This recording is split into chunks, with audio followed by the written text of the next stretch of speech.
Welcome back to Writing Wednesdays from the Sprachenzentrum at the University of Stuttgart. Today I thought we'd do a really quick discussion of whether it's ever appropriate to use first person in academic writing. That would mean I or we. Those are the forms of first person. There's a couple of questions that you have to ask yourself if you're going to use first person in academic writing. It's very much a personal choice, but there are some factors that you have to consider. The first is register. Register is really the level of formality. We consider academic writing for publication to be really the highest level of register in pretty much any language. So it's highly formal when you do academic writing in English. A conference paper would be a lower level of register. Of course, in a conference paper you might say I or we. In the next section, in the next few minutes, I will explain something. Of course you need to use I and we.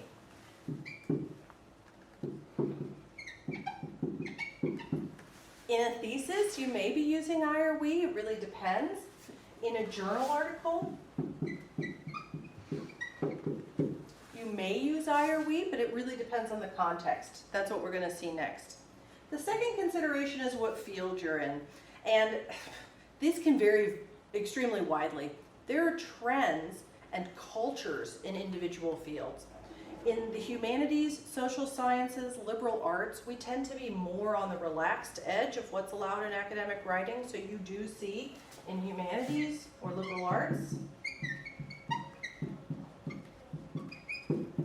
quite a lot of I and we. You also see a fair amount of I and we in sort of cutting edge fields where a lot of the discoveries are new. And this is one way to sort of own your research. That's a way of saying, if you say this was discovered, it's sort of neutral, it's impersonal. If you say I discovered it, it's quite more impactful. So you might have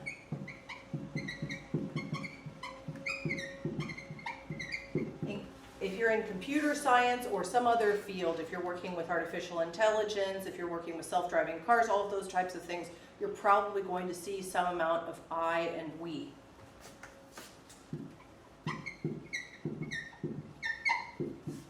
Another field where you see a huge amount of I and we is in medicine, because it's bringing the human element of the researchers back into medicine, where before medicine was very much more cold and distant in its research. So any of those areas, you'd probably use I and we. And then there are fields that tend to be a lot more conservative, where I and we just is not the style. You have to investigate your field to find out which the choice should be for you. The next is your audience. Does your professor say, no, I am not going to write you a note of excuse telling your professor that she is wrong and that you should be allowed to use I and we in your academic writing? If she says no, the answer is no. Once you finish your dissertation and you're out in the world, then you can make your own choices. But for now, the professor is in charge of your research and you just go with the flow. Does the journal say no?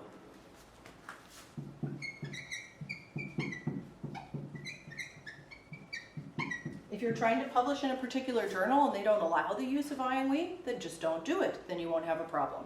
There are lots of ways to avoid it, and we could talk about use of passive voice, we can talk about using your paper as an entity or a subject in a sentence, but that's probably best left for another video.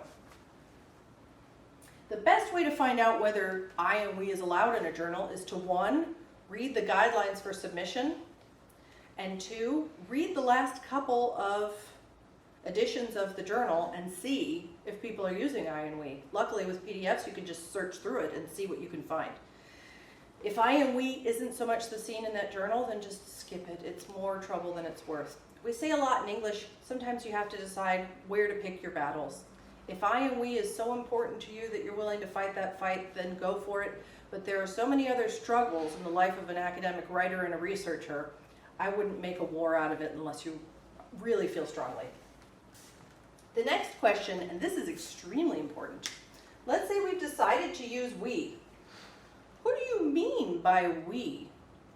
You might mean we, you the reader, and I the writer. So we meaning, next we will see how A causes B, you might say. In that case, you need to make it clear that you're talking about I the writer and you the reader. You might also say,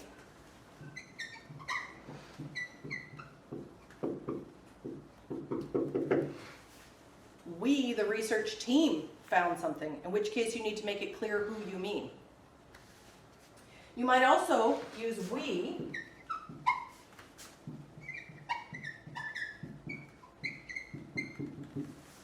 to mean society, a community of scholars. We know from previous research that X is true. The purpose of this paper is to determine if Y is true.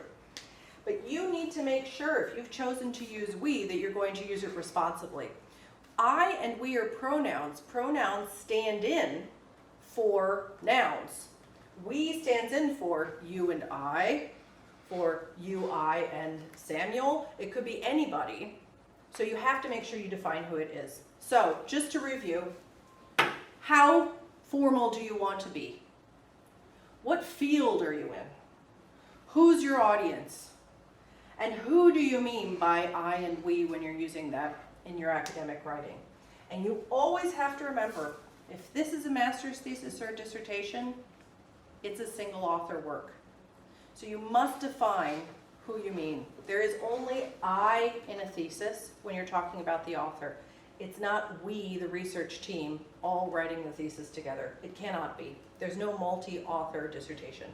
So you have to define, if you're using we to mean a research team, that you mean we, the research group, and I, singular, the author. I hope that helps. If you have any more questions, feel free to enroll in one of our workshops or courses, and we'll see you next Wednesday for more tips.